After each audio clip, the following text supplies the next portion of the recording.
Straight ahead on CCX News, proposed changes in the Anoka-Hennepin School District that would impact 2 local schools, what they would mean for students. Then, a Brooklyn Park business full of spirits, and now it's expanding.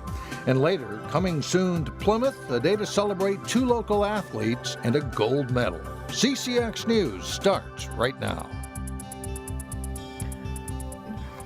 Hello, everyone, and thanks for joining us. More change could be coming to the Anoka-Hennepin School District. And thanks to November's referendum, new schools are being built and now boundary changes could be coming.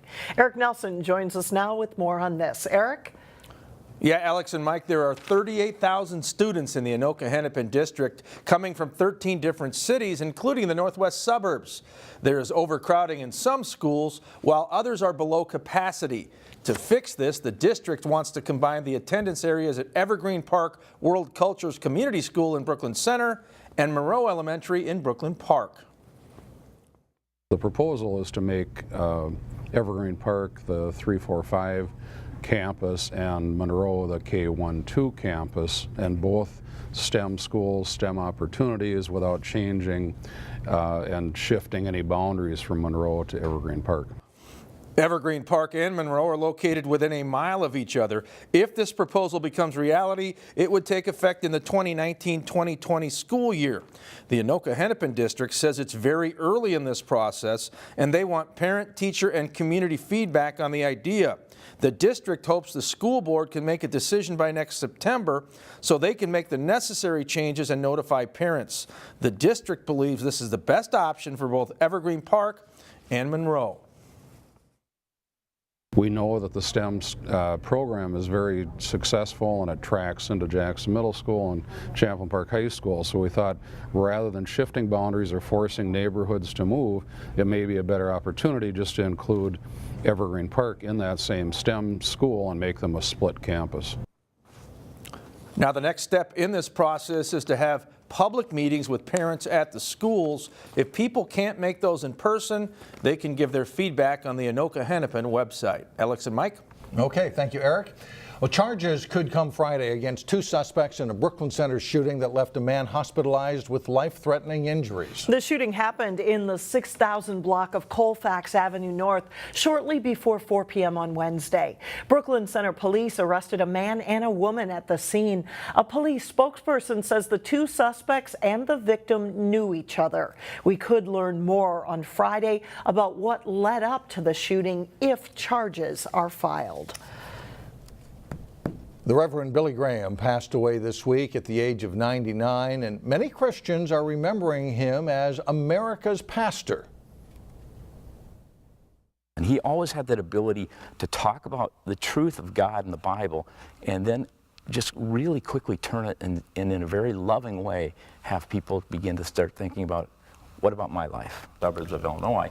Paul Harvey, I don't know if you remember Senior Paul Harvey, Pastor newsman. Kevin MEYER from Wayzata Free Church in Plymouth spoke about Graham's influence on Christianity. Since the late 1940s, Billy Graham preached at tent meetings or crusades in cities all around the world.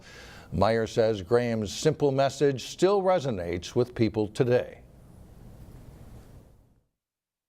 We talk often about being a church that does whatever it takes to serve the West Metro in the name of Jesus. And that's just a simple thing to do. We're not talking about trying to transform or change you. We're just saying, how do we serve you? And I think Billy Graham did that. I think that's what Jesus did, and I think that's what we're called to do as well. Pastor MEYER did have the chance to meet Billy Graham as Graham prepared to launch his last crusade, which was entirely online. Mark your calendars for a chance to enjoy a soup dinner and also help fight hunger at the same time. Since the end of January, volunteers of all ages in the Robbinsdale School District have been busy making bowls and glazing them for the annual Empty Bowls fundraiser on March 6th. It's a nationwide event that calls attention to hunger. On the evening of March 6th at Cooper High School, restaurants will donate the soup, and it's your chance to enjoy a meal and take home a bowl while helping the Near and Prism food shelves. They make a donation to any amount of a donation, and they take home a bowl, they eat soup, they listen to entertainment, and the donations support our 2 local food shelves. Last year, the Empty Bowls event raised nearly $20,000 for the 2 food shelves. Well, big changes are on the way for a Brooklyn Park small business owner. A husband and wife team has run Skaalvenn Distillery since 2015, but as Delane Cleveland reports, the new federal tax law is helping the company in ways it only imagined. I'm really proud of what I do. It's not easy. My favorite one is our habanero infused rum, just because that makes cocktails so much different than anything else out on the market. In a nondescript Brooklyn Park office complex, TYSON has assembled an operation that's become his lifeblood. Minnesota's been really receptive to us, and our product flies off the shelves. We're one of the most popular spirits in Minnesota. Tyson and his wife Mary run Skaalvenn Distillery. It's a line of spirits that first hit shelves in 2015. Skål means cheers in Norwegian, and Venn means friend. So our company is very much about kind of honoring friends over anything else. While the product line has grown over the last 3 years, the work isn't easy. I work here about 100 hours a week. Some weeks, if it's a light week, about 80 hours a week. In addition to the long hours, I've got my photo studio here, which takes up a lot of room. the space they're leasing has its challenges. If we need to move anything around in here, it's just pretty tightly packed. Now, thanks to the controversial new tax law that went into effect this year, some of their immediate difficulties will be short-lived. I almost cried because the savings was that large, and talking to a lot of other distillers, both in the state and around the country, none of us ever thought it would actually happen. He says that savings will add up to thousands of dollars a month, which means he'll finally get to add another employee. But that's not all. This is where the production side of the distillery is going to be. We'll have our stills here, fermenters. Just this week, Tyson signed a lease with a new space in the same building that will more than double his square footage. It's a big step for a business with goals of expanding the product line and opening a tasting room. Our hope is that they're able to make that tax cut permanent, but right now we can't afford to get too excited, and we've got to make sure that we're making the wise business choices to make sure we've got an awesome business for years to come. In Brooklyn Park, Delane Cleveland, CCX News. The Skaalvenn Distillery hopes to move into its new space in about 2 months. Still ahead, something you may not know about Park Center High School that's coming up in School Spotlight. Plus, they have a pretty good girls basketball team at Park Center too. We'll have highlights of the Pirates' latest win. But first, a 1-2 punch of snow. We could wind up with close to a foot over the next 72 hours. Well, Park Center High School first opened its doors in Brooklyn Park in 1971. And since then, it has grown into a school with unique distinction among the high schools in the Osseo School District. In this School Spotlight, a look at why Park Center Pirate pride runs deep. If you're telling the story of Park Center High School, setting the stage in the school's new auditorium is a good place to start. This is really showing them what a theater looks like and feels like, and gives them a great opportunity to perform in an amazing space. The recently renovated theater is a jewel at this Brooklyn Park High School. It's also where Principal Heather MILLER-CINK got her start as the school's musical director in 1996. And that really is where my love for Park Center and the students here started. And it's kind of when I knew this was home, and it's where I wanted to basically spend the rest of my career. If life is a stage, the goal at Park Center is to help students prepare for their biggest role. Take, for example, a new class called Hmong for Native Speakers, where Emily Lee and Sabrina Vang are learning to read, write, and speak the language of their parents. It helps me because I'm able to actually learn more about my culture, because I feel like kids these days, they don't really know much about it, and we mainly do speak English. Many of the Hmong students here were born and raised in Minnesota, so there can be a disconnect with their culture. Because I didn't know a lot of Hmong, I really got criticized it for a lot from my own culture, saying you are not a real Hmong daughter if you do not know Hmong. So the fact that I was able to learn it really meant a lot to me. Students at Park Center come from different backgrounds and walks of life. 83% are students of color. 17% are white. The way Principal Heather MILLER-CINK sees it, every single student is loved. I talk a lot about with the staff how important it is for them to remember that each one of our students is someone else's whole world. Park Center students are students of the world. At this International Baccalaureate school, 16-year-old junior Kofi Amible is pursuing a full IB diploma, which will likely earn him college credits. By completing the full IB diploma, not only will I be going through rigorous academic work, but also helping the community at the same time by undergoing our creativity, activity, and service hours. So they want us to be well-rounded students, and I feel like that's really essential in the college application process too. With more than 2,000 students at Park Center, it's important to connect and make education relevant. A 7-period day allows kids the chance to try different classes and explore subject areas. Tomorrow we're making biscuits.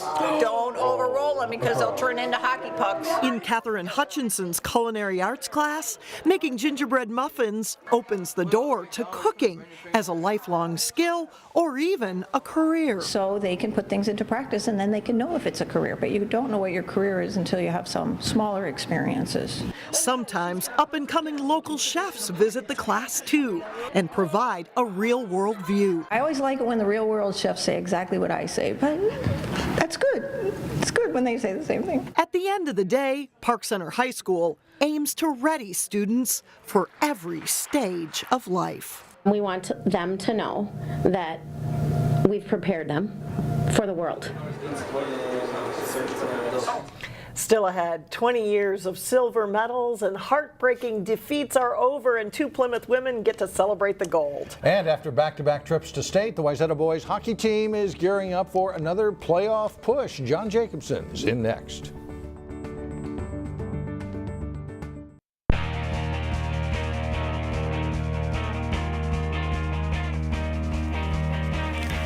I'm John Jacobson with sports. The puck drops for section tournament action for many local boys hockey teams Thursday night. As Jay Wilcox reports, Wayzata is hoping to make another playoff run. For the Wayzata boys hockey team, it's been a solid, if not spectacular, regular season. The Trojans are 14-10-1 against a very tough schedule. We had our ups and downs as you do every year, but I think we had some great moments and we played some good games, and I think we're ready to go for the playoffs. Actually had 14 wins this year, which I thought was good. Beat a couple top end teams, and we're playing well, and I thought it was a good season for us. Wayzata's proven in the past having a sparkling regular season record isn't necessary to make a playoff run. They've played in the last 2 state tournaments, including last season when they had a losing record. That playoff knowledge sure doesn't hurt. Yeah, absolutely. I mean, what coach has been telling us this week is we're 0-0 right now. We have no wins, no losses. All you have to do is win 3 games in a row to get to state. And we've proven we can done that the past few years, whether we have 16 wins or 7. Our group of guys, especially our leaders and guys that have played for a couple of years, have been through both sides of it and learned, and shown that they can play well in the playoffs if they come together as a unit. And hopefully we'll be ready to play this year in the sections as well. Unlike some years, 3rd seed Wayzata doesn't have an easy playoff opener. They lost to their 6AA quarterfinal opponent, Blake, in late December. And that has the guys' attention. We're all dialed for this next game. I mean, they beat us earlier in our own barn, and so we got a chip on our shoulder. We can't let that happen again, and so everyone's focused, everyone's ready to go on Thursday, and I think it'll be a good game for us. A lot of times, first game in playoffs, you come out, it's against a team like low seed, like it's been a really easy win, you might say, past couple years. This year, obviously, they beat us at our own barn. We got something to prove against these guys, and for sure, it's going to be a tough game, so we're ready though. Is Wayzata ready for another section run? We'll find out soon. Jay Wilcox, CCX Sports. We'll have highlights of the Wayzata Blake game, as well as Osseo versus Maple Grove in Section 5AA and more Friday starting at 4 o'clock on CCX News. This is the final week of the regular season in girls basketball. Park Center is looking to close strong before heading to the Section 5 4A tournament. Former Park Center head coach Chris Vanderhyde back to watch his old team. Abby Barshdorf scores on the backdoor cut here, and the Elks lead by 1 in the first half.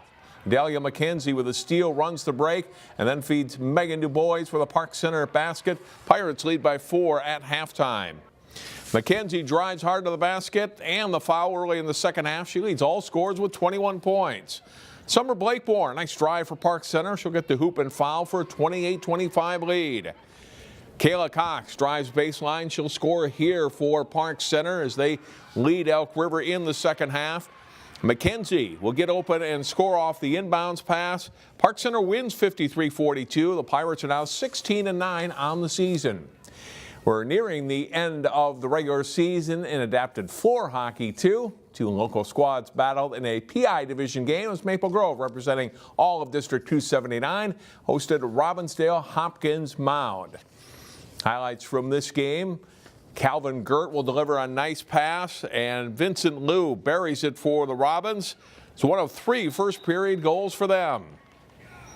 Second period, Johnny Perez tracks it down for the Crimson. His shot juggled by the goalie, and it drops in. Maple Grove pulls within 4-2. Brendan Bosker Elliott fires a cross-court pass to Gert, and he hits the net for the Robins. They lead at 6-2.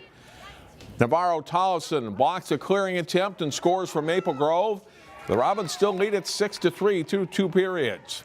And they control the third. It's chipped in front, and Gert sweeps in the backhander, make it 8-3. And then he'll line up a long shot and hit the back of the net. And the Robins win this one. 9-3 is the final. Coming up this weekend, it's the state gymnastics meet. The Class AA team meet featuring Champlin Park starts Friday at 6 p.m. at the University of Minnesota. The Class AA individual meet is Saturday beginning at 6. Alex and Mike, back to you. All right, John, thank you. Up next, plenty of happy tears. And let the celebrations begin for 2 Plymouth women and the rest of their U.S. hockey teammates. We'll be right back. Well, finally, 2 Plymouth natives can now add Olympic gold to their list of hockey achievements. Just a few years ago, Kelly PANNEK was playing at Benilde St. Margaret's. Well, this is a state tournament. We finished second place in 2014, and that's the year Kelly PANNEK graduated. Now it's Olympic gold medalist Kelly PANNEK after the U.S. women's hockey team beat Canada. During her days at Benilde St. Margaret's, her coach, Dave Herbst, remembers PANNEK as a hardworking and smart student athlete who served as team captain starting her sophomore year. Herbst says he used to tease PANNEK of his national title playing hockey for the University of Wisconsin. And I said, you're not there yet. As soon as you start winning some championships, then you're up at my level. I was a kid around with her. And so she won 2 national titles at the University of Minnesota. She goes, Dave, am I there yet? And I said, yeah, you are. And now with this gold, you know, I congratulate her. We've been texting back and forth. And I said, congratulations, everything. And she texted me back, thanks. And so I can't really wait to see her because I just want to say you are at my level and above my level. And here's footage of PANNEK playing against Plymouth's DANI CAMERANESI of Blake. Both young women are now gold medalists, and the city of Plymouth very proud. That does it for us. Thanks so much for joining us. See you again tomorrow.